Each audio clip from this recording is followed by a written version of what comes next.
Apa film horor kalau nggak mau lihat? Oke.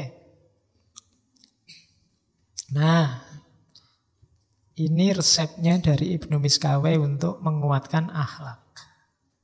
Tadi kan akhlak harus dibiasakan. Ada tipsnya. Yang pertama, jangan bergaul dengan orang jelek. Orang yang bangga berbuat dosa. Orang yang dosa itu biasa, santai aja, itu hati-hati. Orang yang terbiasa dalam kejelekan, itu akan mempengaruhimu. Kalau dunia psikologi mungkin kenal aura namanya. Kamu juga sedikit banyak akan terpengaruh. Hati-hati. Jadi yo friend tetap friend tapi tidak harus lekat, tidak harus sangat akrab. Syukur-syukur bisa menjauh. Bilang aja kamu sedang tirakat atau apa-apa itu. Tidak apa-apa. Sementara, ya kayak para sufi itu loh. Sampai kamu bisa menaklukkan jiwamu. Sampai kalau ketemu dia bukan kamu terpengaruh dia, tapi dia terpengaruh kamu. Tapi itu prosesnya agak panjang. Tapi yang jelas kalau merasa masih lemah, jangan dekat-dekat. Orang yang menurut identifikasimu tidak bagus.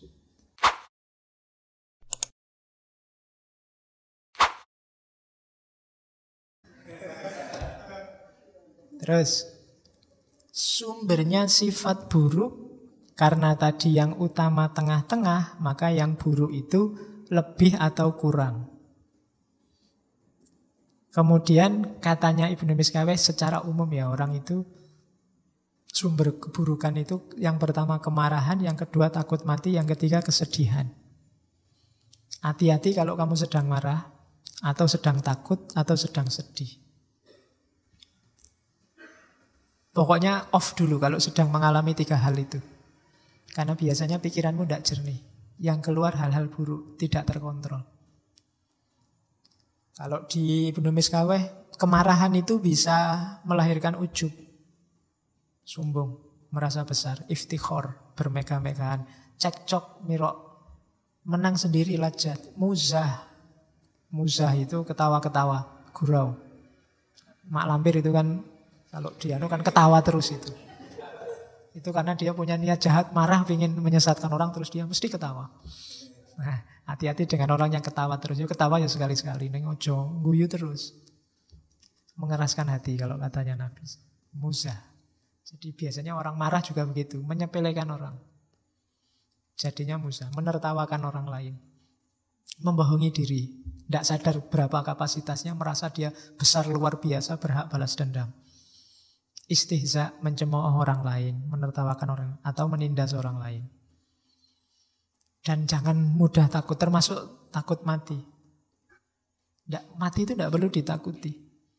Orang takut mati karena tidak tahu hakikat kematian, tidak tahu nanti setelah mati ada apa, tidak tahu kalau jiwa itu kekal, menganggap mati itu berat luar biasa, takut sisaan setelah mati, tidak tahu yang dialami setelah mati, takut meninggalkan keluarga, harta, dan lain-lain.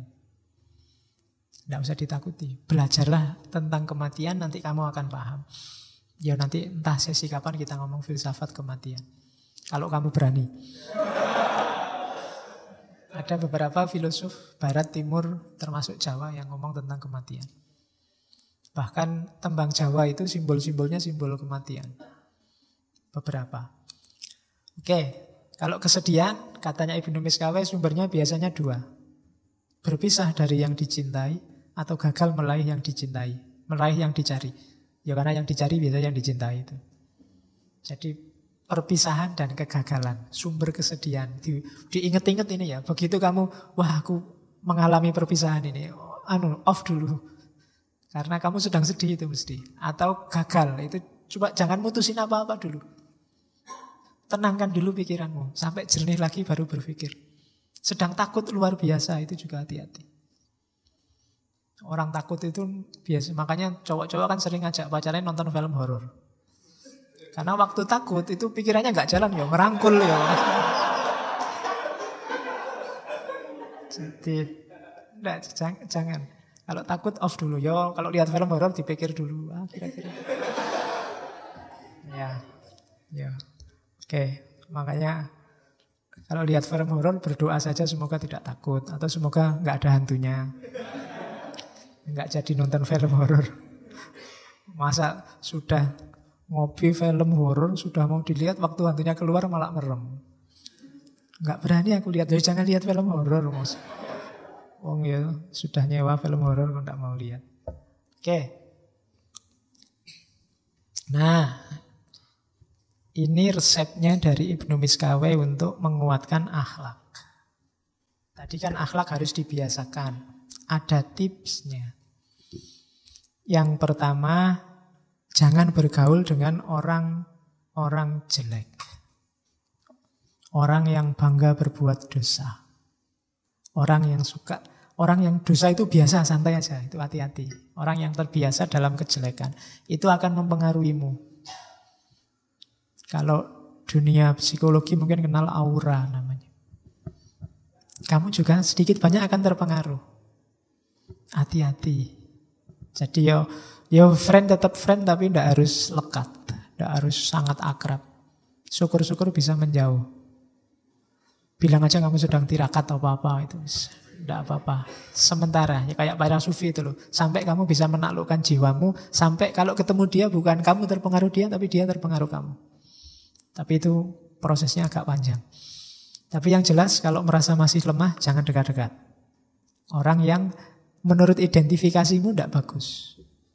Karena eman-eman pertumbuhan spiritualmu. Karena teman yang jelek itu juga akan memerosotkan pencapaianmu yang sudah tinggi secara tidak sadar. Maka hati-hati.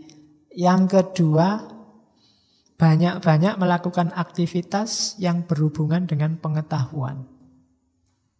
Cari ilmu itu mengasah jiwa. Jadi membuat jiwa kita semakin cerdas. Jadi jangan ragu-ragu untuk ikut forum ilmu apapun. Jenisnya maupun kontennya. Karena majelis yang paling disukai Allah itu majelis ilmu. Jadi yang nomor 2, ikuti saja ada forum apapun. Ngaji apapun, apalagi yang ada makan dan snack gratis. Lumayan. Dapat ilmu juga dapat snack. Oke. Yang ketiga, kalau bisa, karena tadi di antara nyawanya kebijaksanaan itu, untuk ketemu kebijaksanaan atau ilmu, itu kan bau-bau filsafat. Kalau bisa, logikanya dilatih. Ada gunanya kamu pintar matematika, katanya Ibnu Miskaweh. Kenapa? Melatih logika. Makanya di situ ada geometri, aritmatika, musik, astronomi. Itu kan butuh matematika semua. Dulu di masjid ada pelatihan falak. Itu kan matematika. Boleh dihidupkan lagi. Kenapa? Selain melatih cara berpikir, itu melatih orang objektif. Mencintai kebenaran. Itu matematika ya. Meskipun kita agak trauma karena sering tidak lulus. Ya, tapi nyawanya logika itu kan ada di matematika. Ayo latihan itu untuk cinta kebenaran. Orang yang katanya Ibnu Miskaweh, orang yang suka matematika itu dia terbiasa jujur dan menyukai kebenaran. Karena matematika itu tidak bisa bohong. 2 tambah 3 ya 5. 1 tambah 1 ya 2. Selalu jujur. Ya kecuali rumusnya beda. Tapi ya rumus beda kan juga pasti, ilmu pasti. Melatih kejujuran. Yang ketiga, hidup tidak berlebihan. Kita sering menyebutnya hidup sederhana. Sederhana itu bukan berarti miskin loh. Hidup sederhana itu yang menggunakan segala yang kita miliki secukupnya, porsi dan proporsinya. Kalau minum butuhnya cuma setengah gelas, ya jangan dikasih 2 gelas. Nah, itu tidak proporsional namanya, tidak sederhana. Tiap kali kan cuma saya minum ini sebenarnya tidak apa-apa sih nanti kalau ada yang mau minum. Tapi kalau memang harus saya yang minum, ternyata enggak. Nah itu ya mungkin ini untuk penghormatan aja. Cuma contohnya itu. Jadi kalian jangan mengejar ketidaksederhanaan, kelebihan. Karena yang namanya kelebihan dalam hidup itu tidak ada batasnya. Saya pingin uang lebih Pak, itu tidak ada batasnya. Pingin uang banyak Pak, itu tidak ada batasnya. Sebut aja butuh berapa dan pas segitu. Latih hidupmu untuk pas. Tidak lebih. Pas pengen beli mobil ya duitnya pas. Pas pengen beli rumah ya duitnya pas. Itu pas namanya. Oke, ya kalau sudah punya mobil ya tidak usah gonta-ganti mobil lagi. edisi terbaru. Sudah punya HP, pengen ganti HP baru lagi. Karena edisi baru. Samsung sudah sampai 9. Sekarang Apple sudah 10, sudah X ya.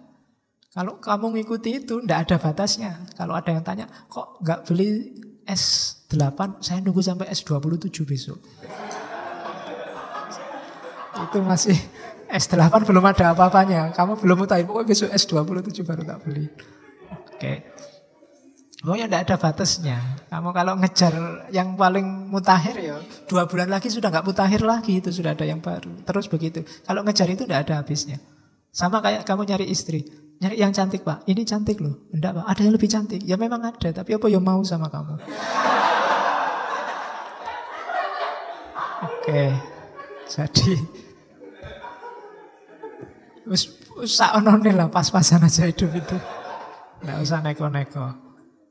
Terus latihan untuk tidak menggelorakan. Jadi tidak, orang itu marah itu manusiawi, tapi jangan digelorakan sendiri marah itu. Bisa enggak marah, tapi ini saya harus marah ini. Loh, kalau enggak marah ya jangan enggak harus marah. Enggak apa-apa. Kan sering kamu dengar temanmu begitu. HP ini error karena temannya. Wah, HP ku kok error? Harus marah ini saya. Ya kalau enggak marah ya jangan lah. Ya, kalau memang enggak marah ya enggak harus dipaksa untuk marah kok kalau memang enggak marah. Mungkin kamu jadi ya enggak harus marah, enggak apa-apa, wong duitku banyak beli lagi. Nafsu juga begitu. Menggelorakan nafsu itu mancing-mancing nafsu biar bangkit. Kayak kamu suka download film-film itu jangan dibiasakan. Kenapa? Itu jenis menggelorakan. Ya kan? Termasuk jalan-jalan di mall, nonton barang baru, makanan enak. Itu kan menggelorakan nafsu. Oh, ya percuma kamu enggak kuat beli. Nah ya kan, mas nafsunya menggelegak terbayang-bayang sampai rumah. Aduh, baju itu bagus sekali. Cuma kok ya 750.000. Ya, mesti kamu gitu. Salahmu sendiri jalan-jalan terus di mall. Itu upaya minimalisir hal-hal yang bisa menggelorakan nafsumu. Latihlah jiwamu begitu. Terus, kalau ada waktu, muhasabahlah, renungilah bagian-bagian tubuhmu tertentu. Tangan ini tak pakai apa aja ya seharian tadi. Kalau ada waktu gitu, coba latih. Mulut ini sudah ngomong apa aja. Jari ini sudah ngomong apa aja. Kamu kan sekarang ngomongnya kadang pakai jari. Di laptop, di HP, ya kan? Ayo latihan itu. Yang baik-baik enggak, atau kalau jelek apa. Jadi perhatikan seluruh tindakan dan rencananya. Kamu habis ngomong apa? Ya yang mulutku ini kok bisa ngomong kayak gitu tadi ya. Padahal ya malu loh ya kalau gitu loh. Jadi muhasabah.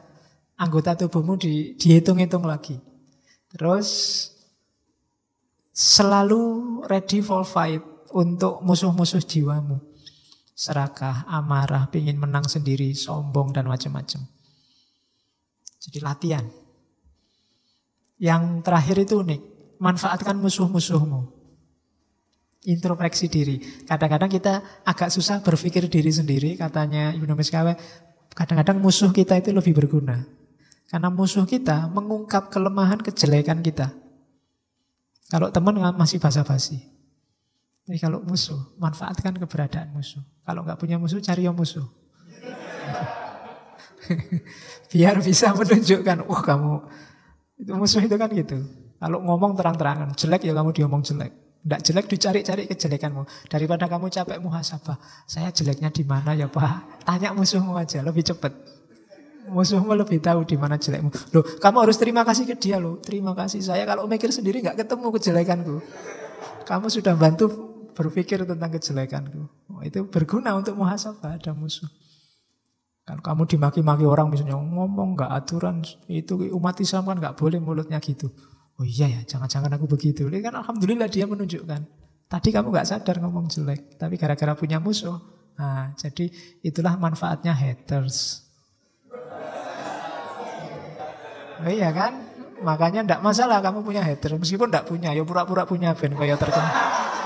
Biar kayak orang terkenal. Haters itu gunanya apa? Menunjukkan di mana jeleknya kita.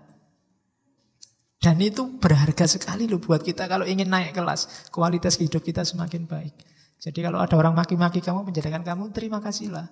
Karena kamu tidak punya waktu untuk muhasabah sendiri. Dibantu dia yang muhasabah tentang kita. Itu jasanya besar untuk hidup kita. Jadi Terima kasih haters. Besok bikin kaos itu ya. Terima kasih haters. Kamu membuka mataku tentang betapa aku ini banyak kejelekannya. Kan gitu. Oke, itu saya potong dari Tahdzibul Akhlak itu. Kita harus selalu dalam proses perbaikan akhlak. Karena inna wujuda jauharil insan muta'allakun bikudrati fa'ilihi wa kholikihi tabaraka wa taqaddasa ismuhu ta'ala. Kalau bentuknya jiwa, kapasitas potensinya jiwa itu berhubungan dengan takdir, kudrat dari pembuat dan penciptanya yaitu Allah. Kalau wujud. Tapi kalau tajwid, fa'amma tajwidu jauharihi famufawwadun ilal insan wa huwa muta'allakun bi iradatihi. Kalau perbaikannya, jadi wujud itu keberadaannya, tajwid itu memperbaikinya. Perbaikan jiwanya itu dititipkan mufawwadun menjadi haknya, menjadi tugasnya manusia. Berhubungan dengan niatnya, keinginannya. Maka setiap hari kita harus berniat untuk memperbaiki akhlak kita. Memperbaiki akhlak kita berarti memperbaiki diri kita. Nyawanya diri kita ada di situ. Cara memperbaikinya gimana? Itu ada 4 hal yang disarankan oleh Ibnu Miskaweh. Yang pertama, adat wal jihad. Biasakan diri dan jihad. Jadi jihadun nafas ini memperbaiki akhlak. Taklukkan dirimu, nafsu-nafsu rendah, keserakahan yang tidak terbatas, taklukkan. Biasakan dirimu dengan sungguh-sungguh. Kuncinya sejak awal tadi pembiasaan. Kemudian ada yang lebih gampang lagi, tidak harus ngalami sendiri apa? Belajarlah dari pengalaman orang lain. Bacalah kisah-kisah orang soleh, belajarlah meniru mereka. Bacalah kisah-kisah orang-orang tercela, belajarlah tidak kayak mereka. Itu belajar dari kisah orang lain. Tidak usah ngalami sendiri. Tidak usah ngalami jeleknya maling, nggak usah harus kamu maling sendiri terus digupuli orang sekampung. Cukup kamu lihat pelajaran, itu loh nasibnya maling. Kan itu. Belajar dari pengalaman orang lain. Tidak harus nunggu mengalami bencana, cuma kita belajar dari bencana orang lain. Yang kedua, belajar dari orang lain. Yang ketiga, belajar dari diri sendiri. Namanya mawas diri, muhasabatun nafas. Yang keempat, pakai strategi oposisi. Jadi oposisi itu, kamu muhasabah, temukan jelekmu. Kalau sudah ketemu jelekmu, hadirkan lawannya. Misalnya kamu ketemu, ternyata saya itu pelit, ada teman pinjem aja bilang tidak punya uang, padahal uangku masih banyak misalnya. Maka untuk ngatasi ini apa? Strateginya oposisi.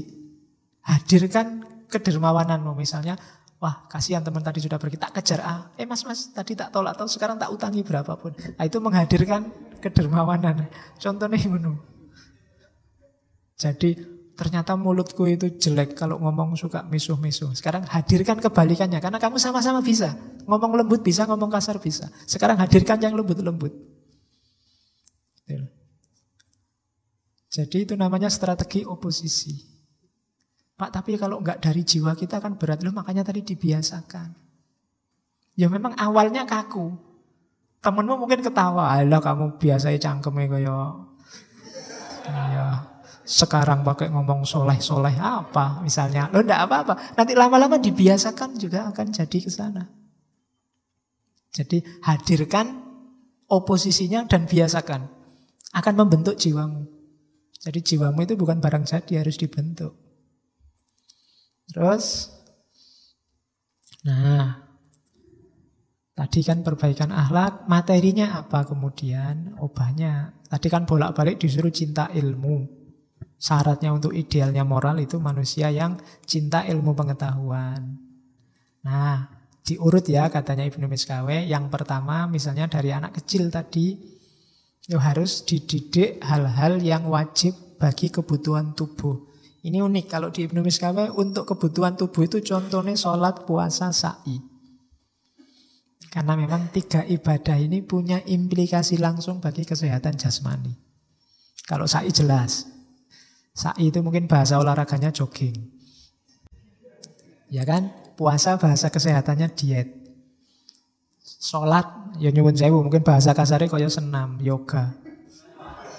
Loh itu kan, mungkin Ibnu Miskawi lihat itunya. Bahwa ada loh hal-hal yang dibutuhkan oleh tubuh. Dia ngasih contoh itu. Padahal itu ibadah lagi sehat. Cuma ya ibadah yang mantap, gak kayak, mungkin sholat kita mungkin agak minimal. Sholat kita kan cepet. Kita kan jenisnya the flash, cepet sus gitu. Semakin pinter kita, semakin cepat kekuatan sholatnya. Ya, jadi sholat, puasa itu kan kayak menahan diri. Itu kan orang nyari kesehatan biasanya puasa. Atau sa'i itu. Ya itu contoh, yang lain juga banyak. Yang penting belajar semua ilmu yang berhubungan untuk pemenuhan kebutuhan jasmania. Yang kedua, baru belajar semua ilmu untuk pemenuhan kebutuhan jiwa. Agama, akidah yang benar, motivasi untuk cinta ilmu. Ya semua ilmu yang dibutuhkan oleh jiwa kita harus dipelajari, dibutuhkan oleh jasmani kita dipelajari. Juga jangan lupa hal-hal yang kita butuhkan dalam rangka interaksi sesama manusia. Jadi utamakan 3 ilmu ini. Ya sebenarnya sudah semua ilmu ada di situ. Ilmu-ilmu eksakta itu mungkin banyak di hal yang wajib diketahui oleh tubuh. Ilmu-ilmu humaniora ada hal yang wajib diketahui oleh jiwa. Ilmu-ilmu sosial ada hal-hal yang wajib dalam hubungan sesama manusia. Berarti sebenarnya Ibnu Miskawi mau ngomong, ya belajarlah semua ilmu. Jangan terkecualikan, semua ilmu penting. Kayak ngaji ini jenisnya humaniora sebenarnya, maka itu kebutuhan untuk jiwa. Ya jangan ngaji dok, kamu juga harus ngerti kebutuhan untuk tubuhmu. Ada ilmunya sendiri, yang wajib sesama manusia juga ada ilmunya sendiri. Oke, ini terakhir. Nah, ini sekarang terakhir ngasih tips mungkin untuk kita, untuk menemukan hikmah. Pokok-pokok akhlak bagi pencari hikmah, menurut Ibnu Miskawi. Sekarang dicek jiwa kita, ada kualifikasi ini enggak? Kalau ada, kita sudah filosof. Karena kita sudah punya hikmah. Yang pertama, coba dicek apakah jiwamu lebih suka yang hak daripada yang batil, lebih suka kebenaran daripada kebohongan, lebih suka yang baik daripada yang buruk. Kalau masih belum ya enggak. Karena ada orang itu kebohongan enggak apa-apa asal menguntungkan kelompokku. Hoak enggak apa-apa asal menguntungkan kelompokku. Itu berarti sebenarnya jiwa kita masih belum cenderung pada kebenaran. Yang kita pentingkan kepentingan kita atau kepentingan kelompok kita. Yang kedua, selalu berusaha mengendalikan diri. Ya nanti saya titip kalau muhasabah coba dicek ya, dalam sehari kira-kira berapa jam kamu sadar bahwa kamu itu manusia hamba Allah, punya tugas, sadari aja keberadaanmu, kira-kira berapa jam. Karena hidup kita ini terjebak oleh rutinitas-rutinitas. Jadi kita lebih sering kayak mesin jalan aja begitu saja. Hari Senin kuliah jam pertama melakukan kuliah tanpa jiwamu sendiri sering tidak hadir. Jangankan waktu wong sholat aja kadang juga jiwamu tidak hadir. Itu berarti apa?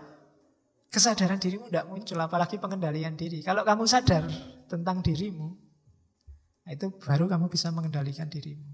Yang nomor 2, kita berusaha mengendalikan diri. Syarat pertama berarti ya sadari diri dulu.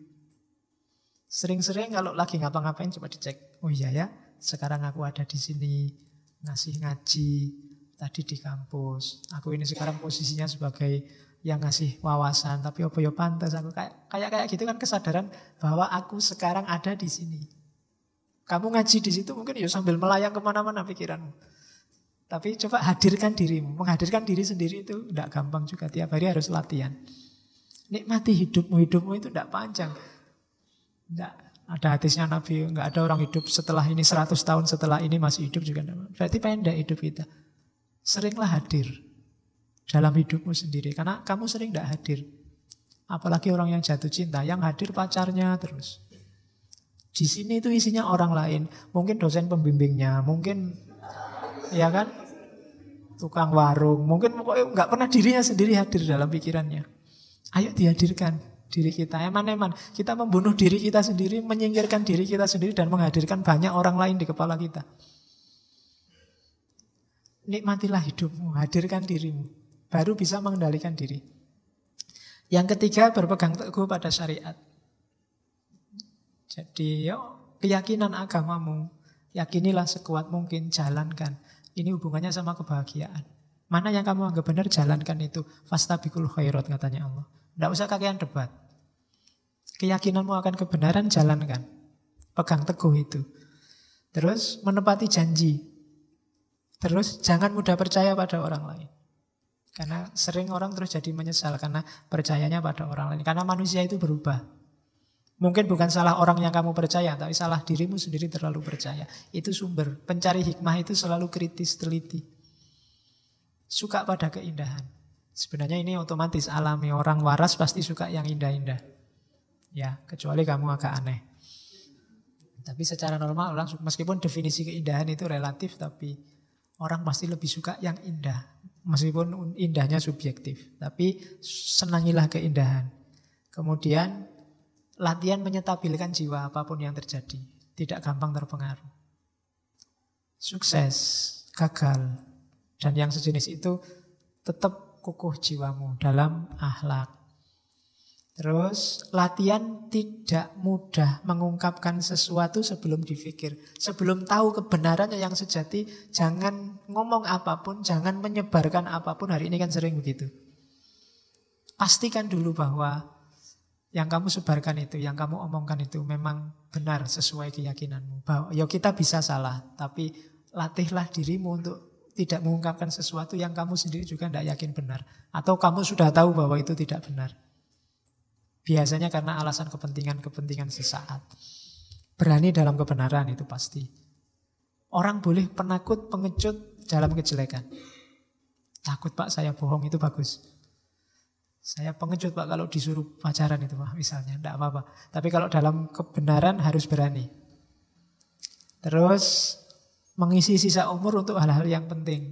Ini juga, kamu introspeksi lah. Dalam 24 jam hidupmu, kira-kira berapa jam yang serius dan penting? Berapa jam yang iseng? Berapa jam yang tidak ada gunanya sama sekali? Bisa dimulai dari hal paling kecil, HP-mu coba. Postinganmu hari ini, atau yang dikirim temanmu hari ini, coba dibaca. Berapa hal yang gawat darurat? Berapa hal yang penting luar biasa? Berapa hal yang kamu tidak baca juga tidak masalah? Berapa hal yang mending dia tidak usah ngirim daripada kamu nambah sumpek? Berapa hal yang...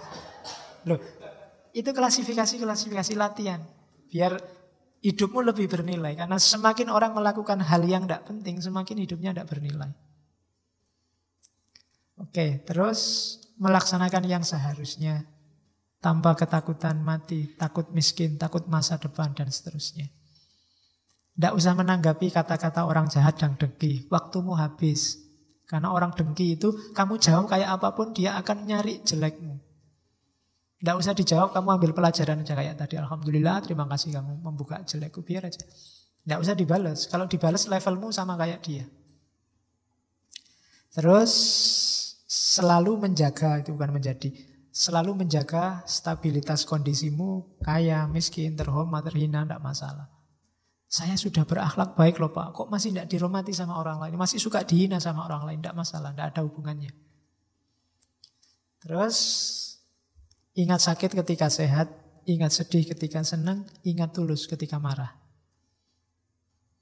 Jadi ketika sehat ingatlah sakit, maka kita hati-hati. Ketika senang ingatlah sedih, kita tidak berlebihan. Dan ingatlah tulus ketika marah. Orang marah itu berarti ada sesuatu yang dia inginkan tidak terwujud. Orang yang begini biasanya tidak tulus. Ada pamrihnya. Maka ingatlah ketulusan. Oh ya, saya kan harus tulus. Apapun orang tulus itu, apapun hasilnya nggak masalah. Dia tidak akan mengungkit, tidak akan menggugat. Dan yang terakhir, kuat keinginan dan optimis sepenuhnya kepada Allah. Percaya. Jadi tidak usah bergantung pada apapun. Percayalah sepenuhnya pada Allah. Tidak usah nunggu balasan yang baik dari orang lain. Tidak usah nunggu dibaiki orang lain. Tidak usah nunggu orang lain berbuat baik padamu. Kamu saja berbuat baik dan percayalah kalau Allah nyuruh itu, nyuruh pada kebaikan, pasti hasilnya juga baik. Yakin pada Allah saja. Nah, itu pokok-pokok pencari hikmah. Sudah selesai. Itu quote dari Ibnu Miskaweh, sebenarnya miliknya Plato. Meskipun Plato tidak pakai bahasa Arab. Ya, mut bil irodat tahya bitobiat. Matikan keinginanmu, maka kamu akan hidup secara alami sesuai kehendaknya Allah. Terlalu banyak keinginan, itu maunya Ibnu Miskaweh, mengeruhkan jiwamu. Pasrahkan saja semua keinginan, hidup secara alami. Mut bil irodat tahya bitobiat. Oke, alhamdulillah Ibnu Miskaweh selesai juga. Meskipun tadi kamu tak bilang jam 9 selesai ya, ternyata agak mundur sedikit, jam 10.